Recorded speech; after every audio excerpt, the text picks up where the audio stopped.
Christmas night over China. I polished my son raised his voice so high the crystal trembled. "Pay rent or get out," he said in front of cousins and colleagues who pretended not to hear. I dabbed gravy from my apron, steadied the platter, and smiled because the keys in my pocket, the deed in my desk, the card in his wife's wallet, were all mine. I have scrubbed floors and balanced books, stretched one chicken into 3 meals, and learned the difference between sacrifice and silence. Somewhere along the climb, I made myself small so he could feel tall. Tonight, he mistook humility for weakness, so I set the platter down and folded my napkin the way nurses fold sheets tight, neat, final. No speeches, no scene, consequences. If you've swallowed your truth to keep the peace, stay. If you've ever wondered when love becomes enabling, listen. Before this night is over, the house will teach him who pays. I am 64, and I have grown expert at making myself small, at tidying corners no one sees, at holding my breath so others can stretch theirs. Tonight I will not. I will break my own quiet, not with a shout, but with a door that clicks shut and a plan that has waited years. I learned to count before I learned to cry. Numbers steadied me when feelings threatened to spill.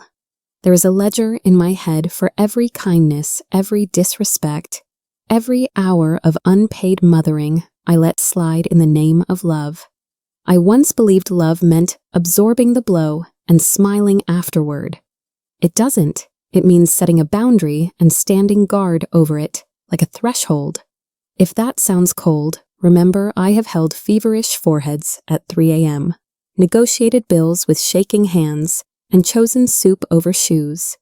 Tenderness can wear steel.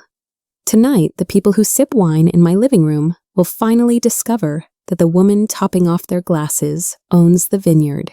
The turkey skin crackled as I lifted the platter, and my hands fluttered the way they do when a storm moves through old bones. 25 faces tracked the food. Not the woman carrying it, work friends, distant cousins, pretty people who post gratitude at brunch and complain in the car. I could name each of their little judgments, by the way. Their eyes slid past me by how quickly they accepted the story that I stayed with family to save on costs. Once that stung, tonight it instructs. A chorus of cutlery and curated laughter filled the room. I caught my reflection in the oven door hair, pulled back, apron-stained shoulders squared. I remembered the first time I wore that apron, the night we couldn't afford butter but served pride anyway. I set the platter down without a tremor. Let them talk about markets and mortgages and how hard New York is. I know exactly how hard. I mapped its hardness with my life. Pay rent or get out. He said it like a manager, announcing policy, like I was a line item to be adjusted. He didn't blink when the room went quiet. I saw his father in the set of his jaw, and something else I didn't recognize. An entitlement dressed as responsibility. I felt my mouth soften, not from hurt, but from clarity. I put down the serving spoon. I flattened the napkin with the care of a nurse making a bed. Corner's sharp message, unmistakable. I do not stage scenes. I stage consequences. No dramatic speeches, no defense. Defense is for the accused. Boundary is for the owner. I stood, a scrape of chair legs a cough. A woman in red pretended to admire the centerpiece. "This will be my last Christmas here," I said, even and warm as tea. A ripple. He swallowed already, reaching for the word dramatic. It died in his throat. I left them with their opinions and the bill for them. I took my keys, my phone, and the part of me I had loaned out too long. The bedroom smelled like cedar and starch, the smell of order, of choosing deliberately. I opened the suitcase that still wore the airport tag from a trip we never took. Marriage ends in many ways. Ours ended in a hospital hallway with a word and a flatline. Grief taught me the uses of silence. Fear taught me its dangers. For 3 years I slept in a home I owned but pretended to borrow, tiptoeing around a grown man's pride like it was a sleeping dog. I told myself I was protecting him from the weight of a legacy he hadn't earned. Really, I was protecting myself from the harder job letting him learn. I folded 3 blouses, 2 pairs of slacks, the sweater, with the snag at the wrist. My hands remembered 1,000 laundries and the math of scarcity. When I zipped the suitcase, it sounded like a period. On the nightstand lay a folder leases registration statements. Paper isn't sentimental. Paper says what's true. In the morning, the paper would speak for me. I met him on a job site, not a dance floor. He carried steel beams like they were prayers and treated blueprints like scripture. We were poor enough to be honest. I cleaned houses by day and learned double-entry bookkeeping by night, cross-legged on a second-hand mattress, my son asleep an arm's length away.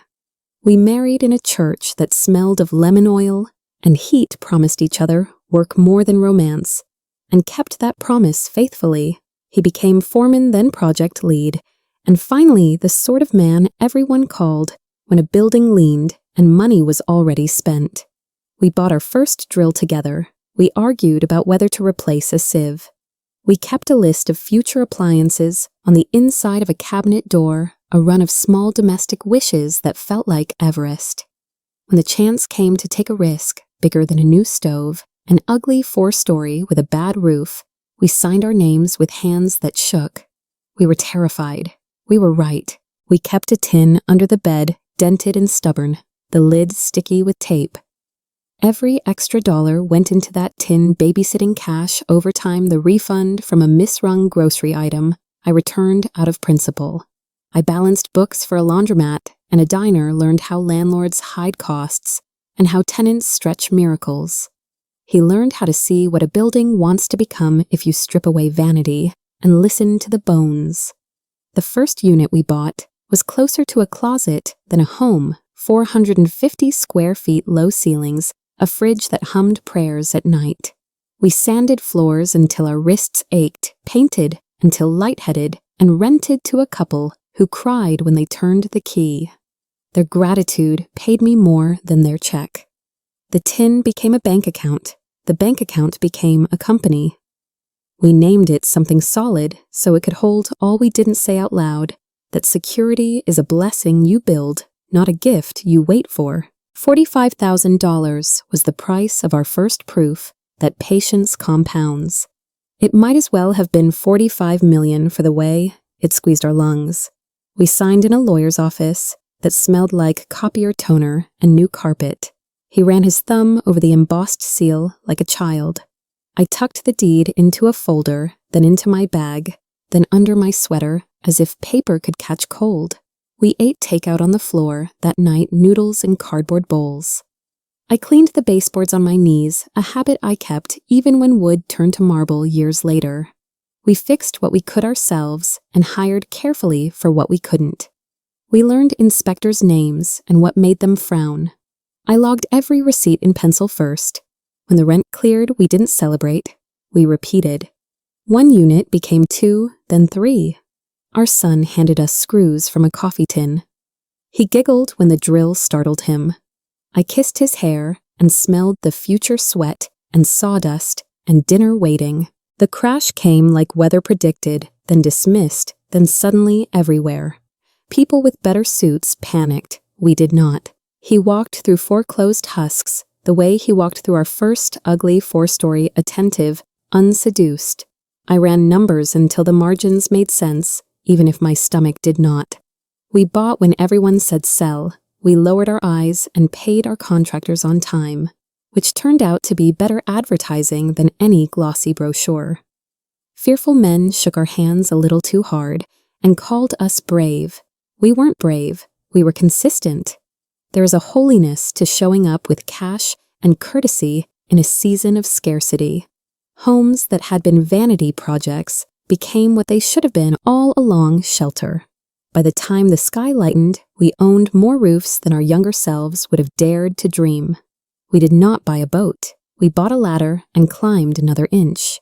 By 2015, the file room had its own key. 47 properties, most of them modest, none of them empty. The portfolio looked from the outside like a testament to ambition. I knew better.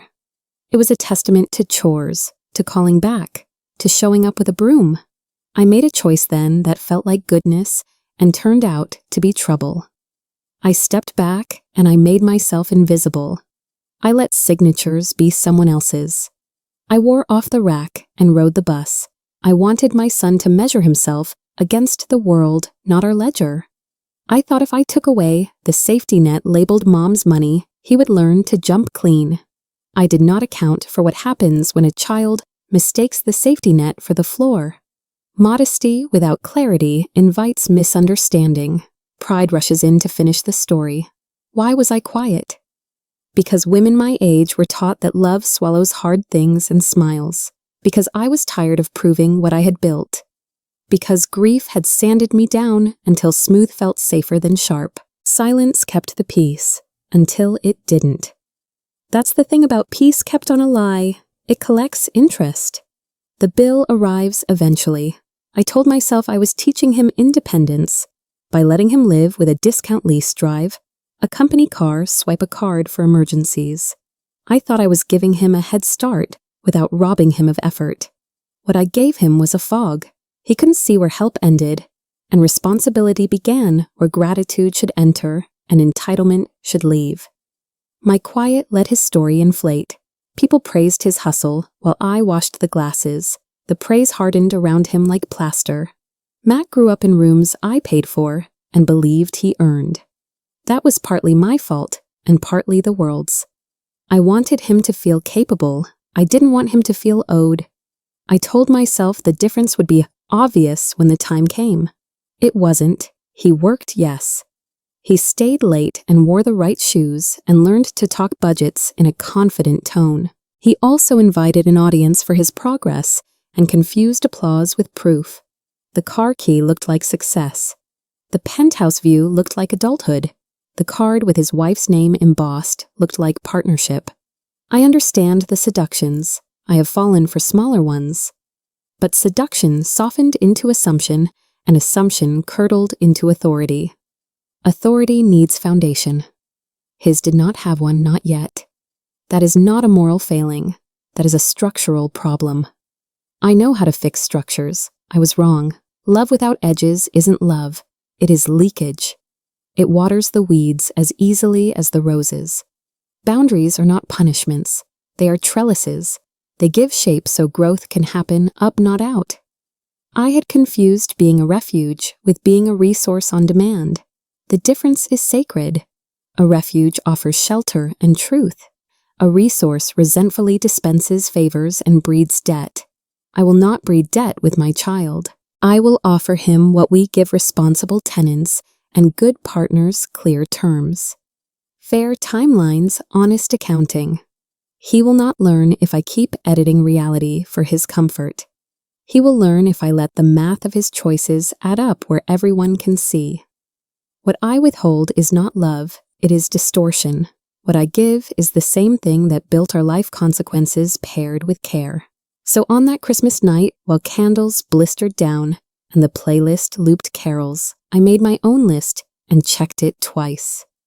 In the morning, I would sit with James Turner, who has never missed a decimal, and Rachel Martin, who can thread a needle through any statute.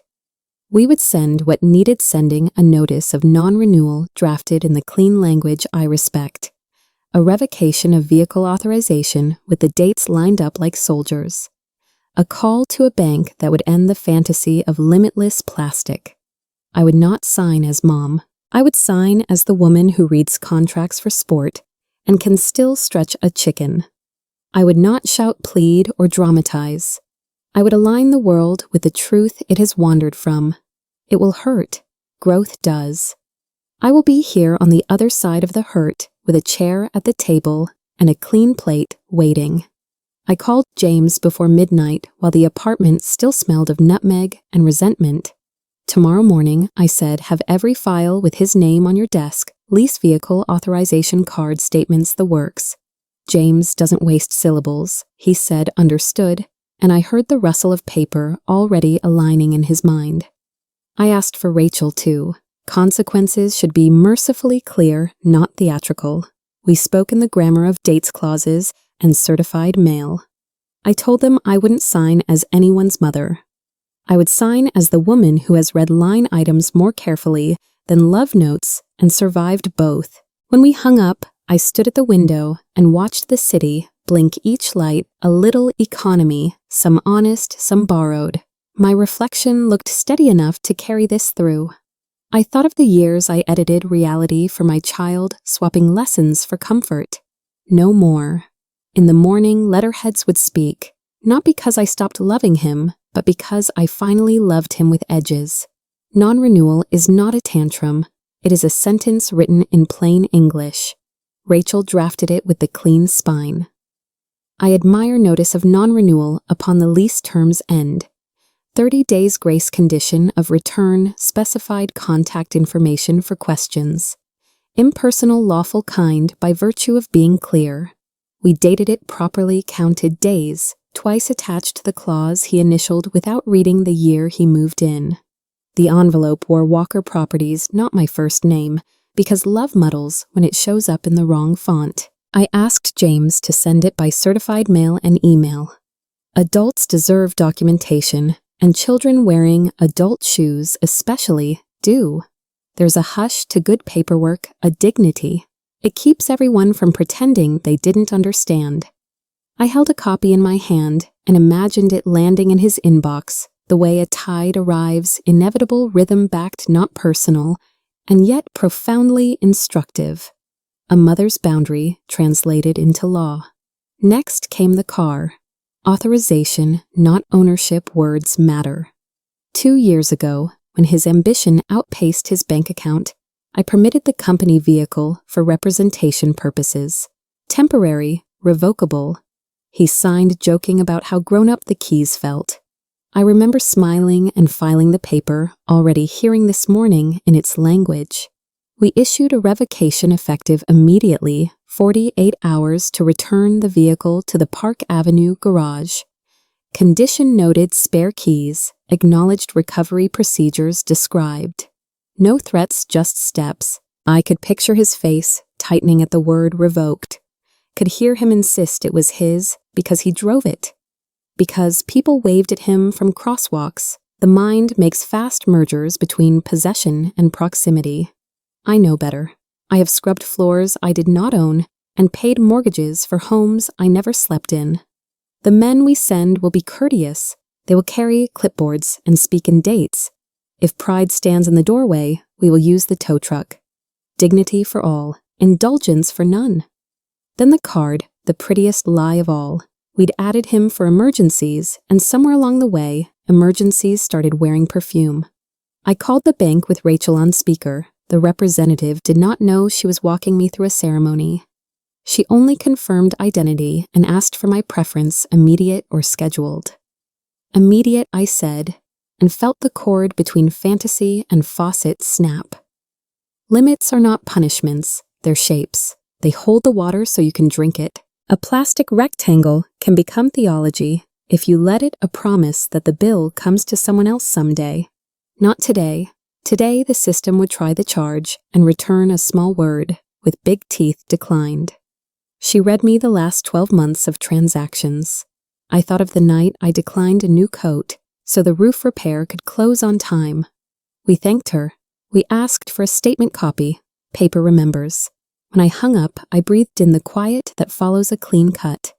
I left with half a suitcase and a whole breath. The wheels rasped softly on hardwood, a sound that somehow split the music in the dining room like a seam. No speeches. I had already given them a year's worth by keeping the peace. The doorman blinked when I told him to expect a vehicle retrieval for the Cadillac in Space 7. His surprise sat somewhere between concern and respect. Outside, the city had put on its holiday sequins. A black sedan idled at the curb, company car, company driver, nothing dramatic. I slid in and let the door thump shut on a chapter. My phone pulsed with messages I didn't open. It feels like betrayal when a mother stops cushioning. It isn't. It's the opposite. I watched Fifth Avenue recede all that glass and intention, and thought about how wealth always looks louder from a distance. Up close, it is chores and choices, spreadsheets and stains, freedom too. When the driver asked home, I answered yes, and meant a different address entirely. The Upper West Side place is small and honest, with a window that looks at trees that haven't learned ambition. I keep lentils in jars and my heels in the back of the closet just in case. Here I can think without someone performing gratitude in my direction. I took off the apron, hung it on a hook, and felt my shoulders notice the waistband of relief. The kitchen light is unforgiving. It tells me the truth about crumbs and crow's feet. I appreciate that. I made tea the old way, watching the kettle tense and sing, and placed the folder on the table like a guest. Every page inside is a ledger entry in the language of adulthood. People romanticize starting over. They forget the dignity of maintenance. This is the apartment where I put my head down and my heart straight. No marble, no audience. Just a woman who learned to stretch a dollar and regulate a dream, lining up her next right thing and blessing it with hot water and a pen. He opened his laptop to a subject line no son expects from the address he barely noticed. Formal notice termination of lease upon expiration. I know the choreography panic first, then the call to the number at the bottom. Voice tight with the kind of politeness that is actually bargaining. There must be a mistake. The woman on the line would tap her keyboard, find his file, and say the sentence trained into her bones. The owner has elected not to renew. Questions tumble after that. When why, who, how much for reapplication? She would answer what she could and hold the line on what she couldn't. Market rate is approximately $3,800. Math is the quickest truth-teller I know. He will do it net pay rent, the subtraction that eats pride. He will reread the clause he initialed back when future felt abstract. He will look for a loophole and find a mirror.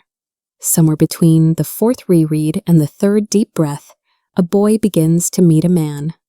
He called again because persistence feels like hope, and hope deserves a try. Who is the owner, he asked, as if knowing the name could rewrite the math. That information is confidential. The representative said not unkindly, confidentiality is a fence that keeps feelings from wandering into operations. I built that fence for a reason. He asked whether he could apply when the unit returned to market. Of course, she answered like any other applicant, like any other. Those 3 words bruise and bless. They feel like exile and smell like oxygen. He has been special for so long, he does not feel the carriage of his own weight. He will. He will learn the sweetness of a key he pays for at a rate that actually costs him something. He will discover the difference between comfort and stability. One can be borrowed, the other is constructed. I set the mug down and let the steam write a small private benediction in the air. Somewhere under the mall's skylights, a card met its mirror and failed the test. Once she had treated cashiers like a congregation, the card was her sermon. Declined is a small word that performs a great service. It interrupts the story you've been telling yourself and asks for a revision. She tried again as if insistence could bribe the system into memory. Declined. The clerk's apology was gentle. The glances from the line were not. Shame is a blunt tutor. She called the bank and heard a stranger explain her proximity to power additional holder primary canceled yesterday at 2:32 p.m.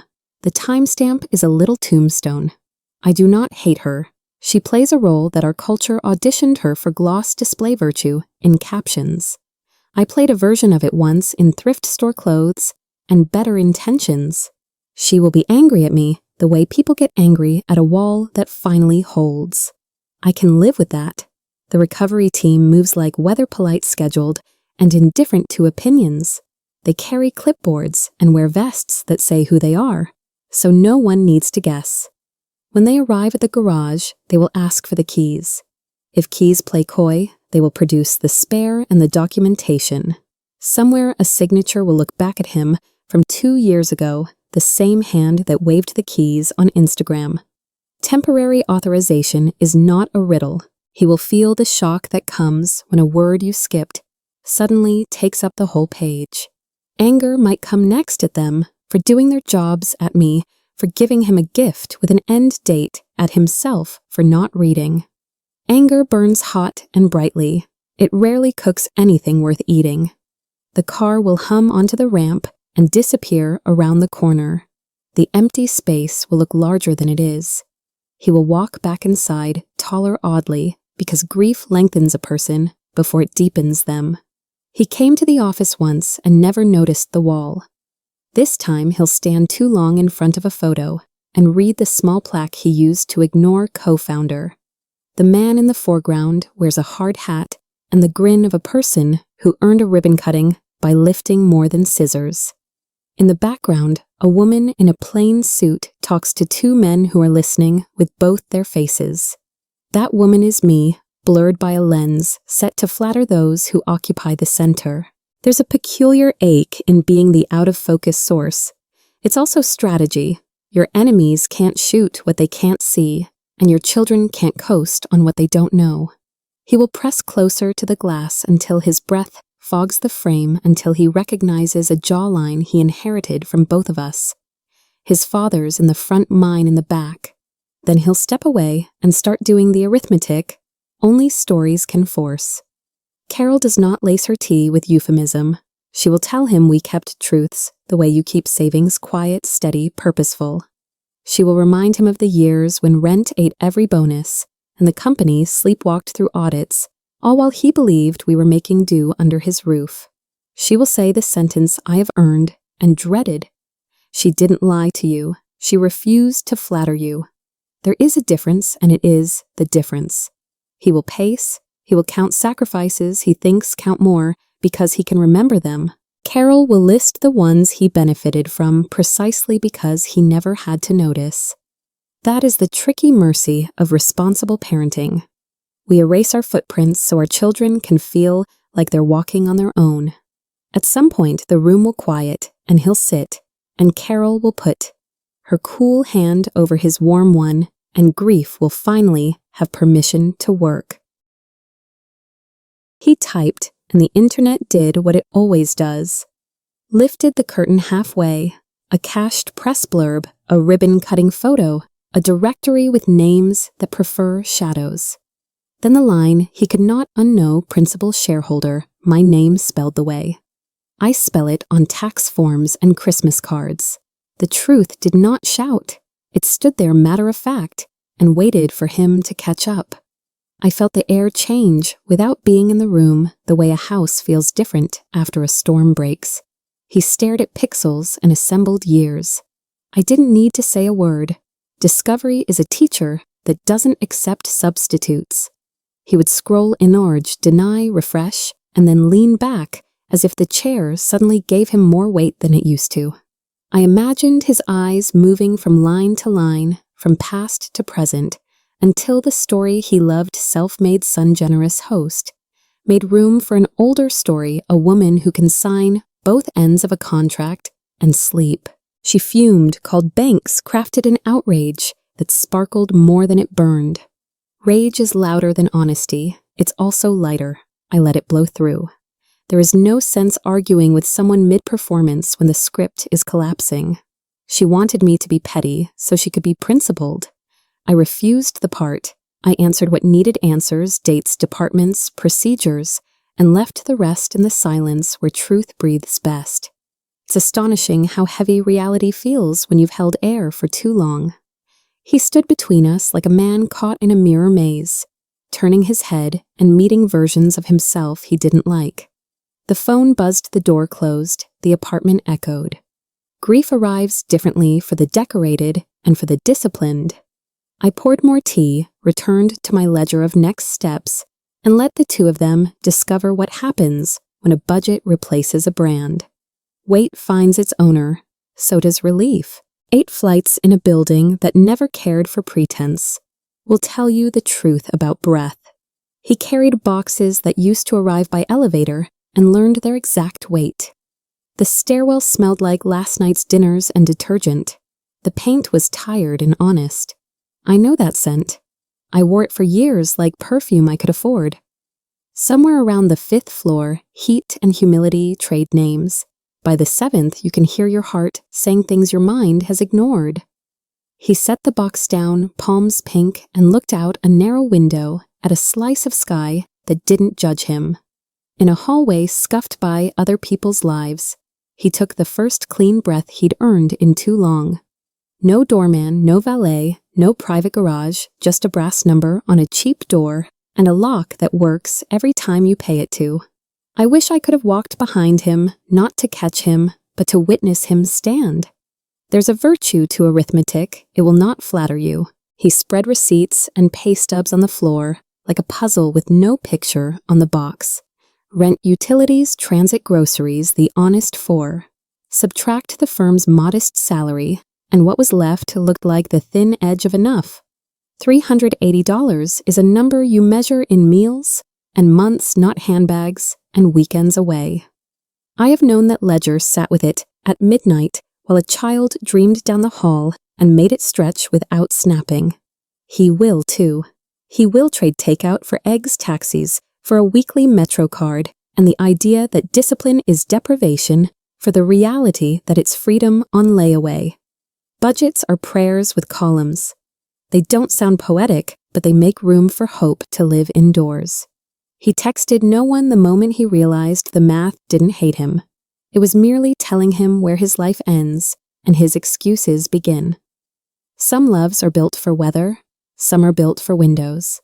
Hers was glass, beautiful, reflective, shattering at a certain pitch. Papers arrived with tidy signatures. No grand speech, no blame. That would keep the old story limping. I have no appetite for litigation of feelings. He sat on a floor that still smelled like someone else's paint and learned how silence can be a balm when you finally stop performing. Law stripped him down to the studs, no car, no view, no curated couple photos to shield him from the ordinary. And then, as it tends to do, the ordinary introduced itself morning light through thin curtains, the cheap thrill of a clean sink. The first night you cook something just edible and feel proud anyway. People think starting over is a thunderclap. Sometimes it is the click of a deadbolt. You own the hum of a second-hand fridge and a man who stays to meet himself when the room empties. Work will take the measure of you if you let it. He put on boots that don't care about compliments and a hard hat that makes your head remember it's attached to your body. Dust speaks a language ambition rarely learns. Cough, squint. Adjust, repeat. He learned the names of tools you hold and the ones you hold your tongue around. He stood in rooms that were not yet rooms and tried to see families where others saw only cost. A drill complained, a foreman swore, a tape measure tattled on a wall that wasn't square. At lunch, he ate standing up not for show, but because there were no chairs. He slept with a new ache that argues less and teaches more. People mistake office hours for effort. The site corrects that politely and then firmly. At day's end, his hands were nicked, his hair gritty, and his gaze quieter. He began to understand the price of straight lines and the mercy of level ground. She came for a cup of sugar and left a plate in the doorframe spaghetti with sauce that tasted like patience. Community often enters sideways, borrowing, returning, remembering. He said thank you the way proud people do at first, with apologies attached. She waved those off the way women who have lived long enough to recognize their younger selves do. Kindness is not charity, it is infrastructure. The world holds because neighbors do. He carried the empty plate back later and returned with stories, not complaints. They traded tips about the laundromat and the bus schedule, which bodega sells eggs that don't taste of sadness. He laughed at something small and true, and the apartment warmed by a degree only soft things measure. I have always believed that a table shared is a mortgage paid forward. He is learning it now, one meal, one borrowed cup. One, let me know if you need anything that means it. Numbers tell one story, habits tell the rest. I read the monthly reports like a mother reads a fever chart, listening for the trend beneath the spikes. No luxury charges to quietly erase, no gas receipts from a garage that pretends to be a good idea, no late-night hotel rooms that turn out to be emergencies in heels. Groceries, transit, rent the occasional hardware store, prosaic as rain and just as necessary. He canceled a subscription he once swore he needed. Negotiated his phone plan down, learned that a thermos is a raise you give yourself. His hours matched his pay stubs, his sleep matched his days. There is a posture people adopt when they are no longer arranging their lives for witnesses. You can hear it in the way a chair receives them. Pride did not vanish. It took a better shape. What changed was not his bank balance, though that steadied. What changed was the choreography of his choices. Andrew called the way good opportunities do. Plain, voice clear, ask no glitter, affordable housing is a phrase that makes certain rooms fidget. In ours, it is a mission with receipts. He wanted an architect who can stand in mud and in meetings without changing languages. He wanted someone who has met a utility bill at the door and negotiated from respect, not fear. He remembered a man with my last name who solved problems with both hands, and he wondered if the son had inherited the taste for honest work. The offer wasn't romantic, modest pay, tight timeline, real stakes. It was exactly right. I trust men who don't oversell a thing that matters. I said nothing to my son about taking it. There are decisions you must hear your own yes to, or the no will haunt you later. When the call ended, I wrote the date in my book and poured another cup of tea that had time to steep. He put away the crisp shirts that ask the room to notice them and laced boots that ask only for ground. Presentation is a costume. Labor is a language. He chose the language that builds. Mornings began earlier, nights ended cleaner. He learned that a thermos, a pencil, and a roll of plans can feel like wealth when you have purpose. The train became a classroom. He watched faces that New York writes novels about and remembered that architecture is finally a form of care. Arranging a spouse so dignity can happen indoors. In meetings, he didn't peacock, he listened. On site, he didn't posture, he measured twice. Pride still flared. He is my son, but now it answered to a foreman's eyebrow and a budget line. The world rarely announces when you've chosen the right uniform. It lets the work fit you like something you sew yourself crooked. At first, then suddenly, exact. He began to count differently. Not followers, but floor joists. Not likes, but load. He measured a straight run of pipe and for once kept the proof to himself. Under his thumbnails, a gray half-moon of work collected. Under his ribs, an old panic loosened its fist. In the evenings, he sketched solutions instead of arguments. The internet noticed him less, and his sleep thanked him more.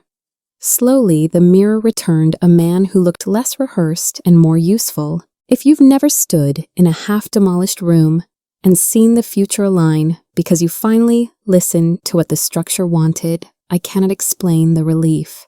If you have, you know it is a kind of prayer.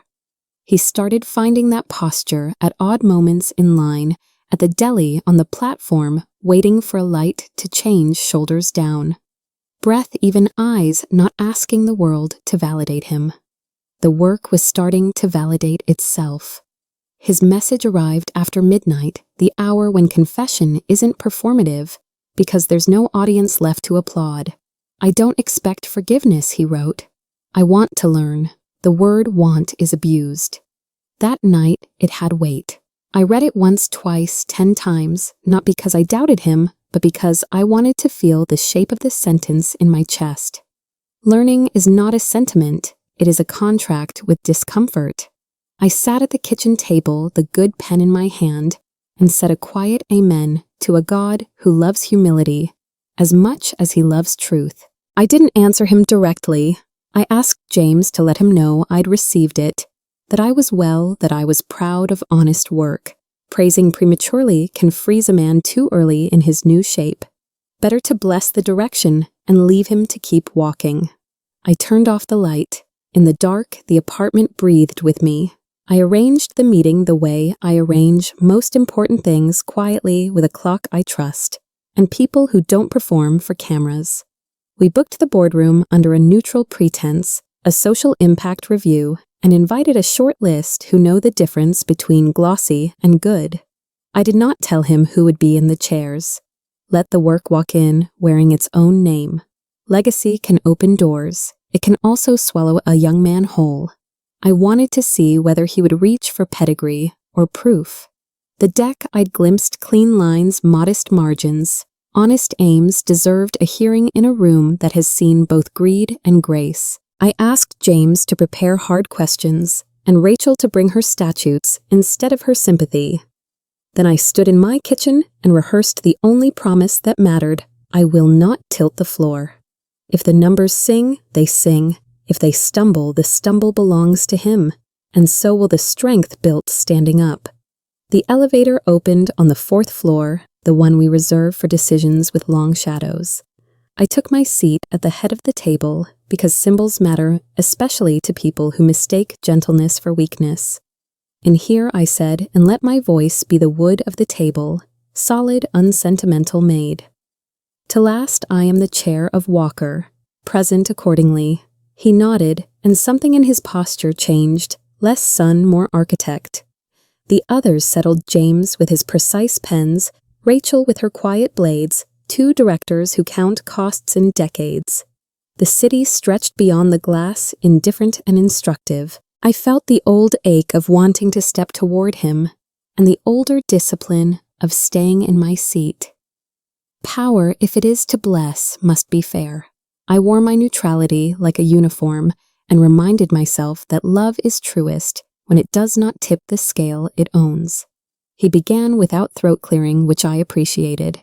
Site photos: first ugly land correctly seen as potential, then a map of stakeholders, not as trophies, but as responsibilities.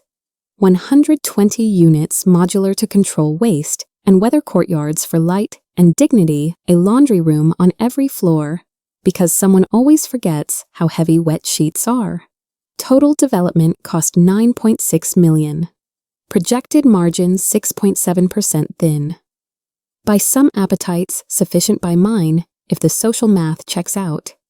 He spoke about materials that save money without costing pride, about floor plans that respect privacy without burying community. He did not hide the constraints. He named them and pointed to his contingencies: 8% for the surprises buildings spring like bad jokes.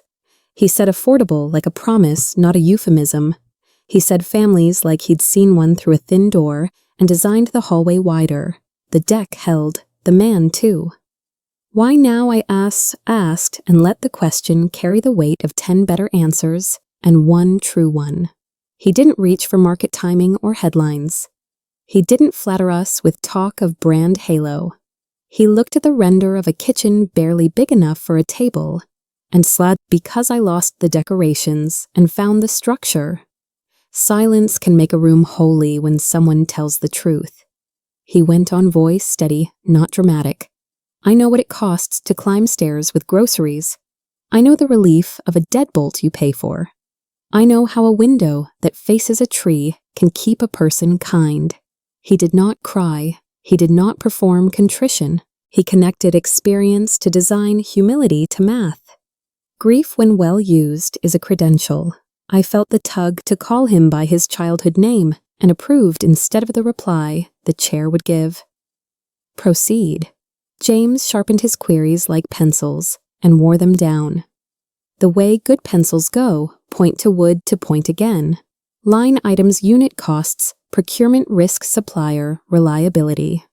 He asked what happens if steel jumps 10%, if a subcontractor fails inspection, if an inspector delays permits just because he can. My son didn't flinch or filibuster. He answered with receipts and buffers, named alternates, priced time, and spoke the language of will absorb 2 weeks here and claw back 3 there. Rachel came in at the Angles Easements Environmental Review Code. Compliance where the code contradicts itself. He laid out correspondence with the planning department and a draft community benefits agreement that didn't brag, it simply allocated. He redirected nothing to me. The room, sensing adulthood, adjusted its gaze. I watched him hold the line where reality lives and felt something inside me both soften and steel. Competence is a form of kindness. It is a particular discipline to keep your face still when your heart would like to leap. I have practiced it long enough to call it prayer. I gave him what I give men I respect, and strangers I might invest in: a level floor, a cool eye, and time to finish a thought. I did not nod where a mother would. I did not wince where a mother might. I asked one question twice in different wrappers to see if the answer wandered. It did not. Fairness is the most extravagant gift a parent with power can give a grown child. It tells him he is not being carried. It tells him he is being seen. That is the opposite of coddling. Coddling hides the world and then blames the world for being itself. Fairness lets the world in and stays beside you while you learn its weather. When he finished, I closed my notebook as if closing a gate. Gently, he gathered his papers with the care of a man who has learned that nothing is owed, not even an exit. At the door, he paused, not to beg, not to massage the room, but to say, "Thank you for the hard lessons." I thought of all the nights I had spent mistaking cushioning for care, and of the one night I remembered how to love with edges. "You're welcome," I said, not as mother or chair, but as a woman who respects craft and consequence.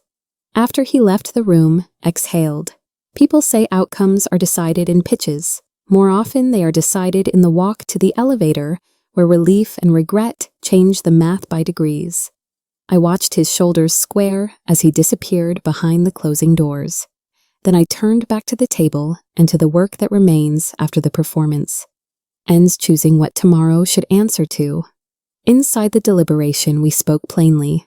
Thin margins are not moral failures, they are choices. One director wanted more cushion, another worried about precedent. If we take 6.7 here, do we invite every saint with a spreadsheet to our door? Rachel reminded us that law doesn't bless intentions, it blesses compliance.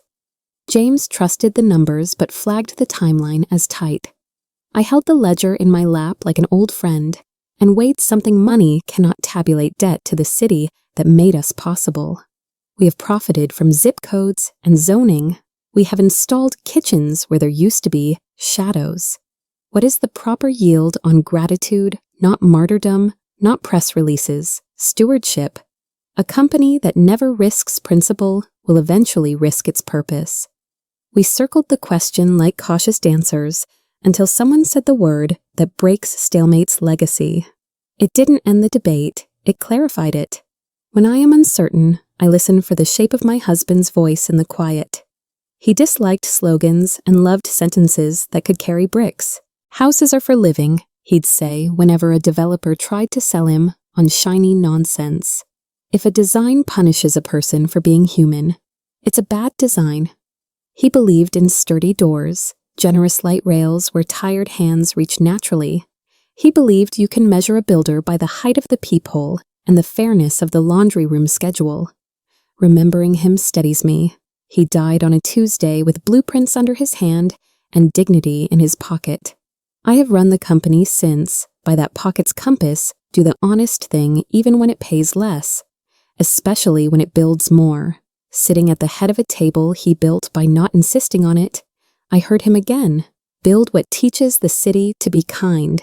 We voted, approval full, funding complete, oversight strict, no shortcuts, no indulgences. Monthly reporting to the board with real numbers, not narratives. A contingency that respects the limits of hope. A clause that protects tenants first if the wind turns. We did not approve a son. We approved a project that meets our standards and aims past our comfort. I assigned him director of record with conditions that would make a show pony balk and a workhorse nod. He will have autonomy enough to grow and constraint enough to stay honest. If he succeeds, it will not be because someone loved him in public. It will be because he learned to love work in private. I signed the resolution with the same pen I sign evictions and scholarships. The ink does not care whether the hand shakes, the line must be straight. I handed the folder to James and asked him to begin. That night my heart misfired nothing dramatic, more a stumble than a fall, but enough to make the hallway telescopes and the lights turn into questions. A nurse said my name with professional kindness and urgency, braided together the way women do when they've been here before, with someone else's mother. I lay on a narrow bed and counted ceiling tiles and breathed the oldest mathematics. Bodies keep ledgers too. They present invoices for years of being the last one awake and the first one responsible. I have tried to pace myself. I have failed as often as I've succeeded. The machines did their busy chorus. I let strangers carry me for once. In the pause, I thought about risk and stewardship, about the thin line between necessary and habit, and about how easily I default to doing all of it myself. Because I am good at it, being good is not a license to be alone. He came, of course. His face wore fear without vanity, which is how I like fear best, honest, unadorned, motivatable. I took his hand because bodies know before minds do what is needed. I didn't throw you out, I said, and watched relief and shame share the same breath. I took away the scaffolding that kept you from learning your weight. There are metaphors men accept more readily when they have carried boxes up 8 flights. He nodded. He apologized without auditioning for sainthood. I told him the project was approved, and we both let the news sit in the room without fireworks. Work well, I said. Report honestly. Ask for help before the wall leans. He promised like a person who has broken promises to himself and knows how to guard against it. The nurse adjusted something. The monitor hummed. I closed my eyes and let the next right thing arrive rest.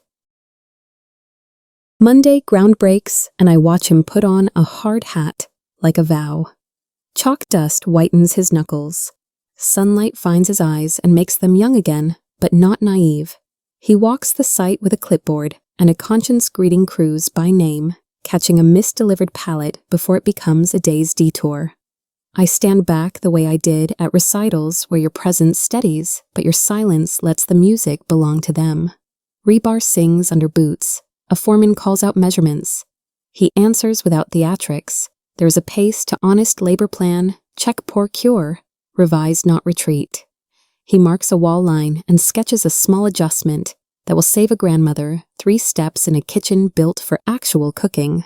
You can tell when a design has been touched by humility. It stops showing off and starts pointing toward comfort. He laughs once quick and surprised at something only builders find funny. I keep my distance and bless his sweat. Midweek, a section of a block gives way no injuries. Thank God, just a wet slap and a white gasp. Silence bites, then training takes over. He walks toward the failure, not away, and kneels in the rubble like a student beside a complicated sentence. Specs are checked hands, inspected supplier receipts pulled.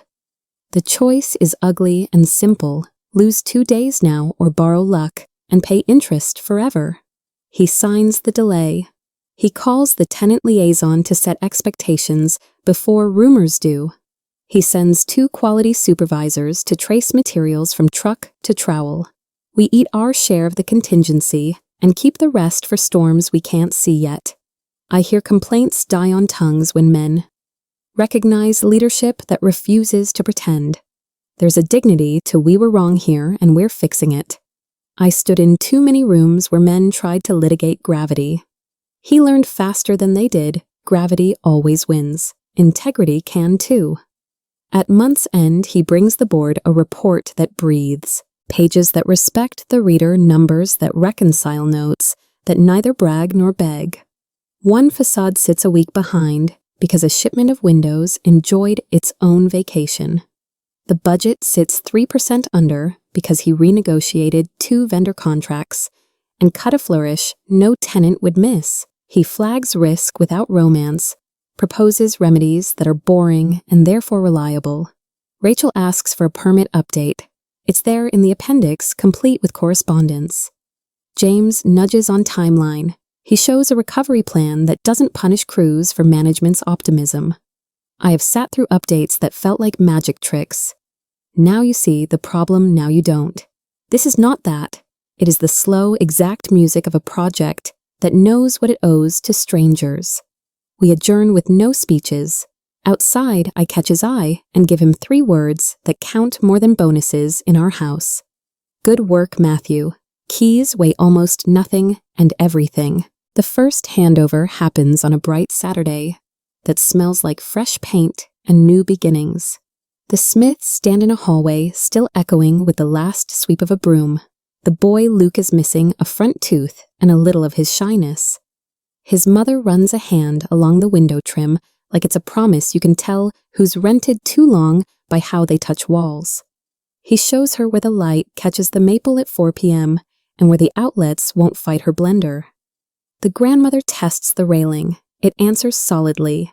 He kneels till Luke's height points at the peephole and says, "If you can't see them, don't open. Safety is love-made metal." They laugh, then cry, then laugh again, and I stand in the doorway and let the joy land.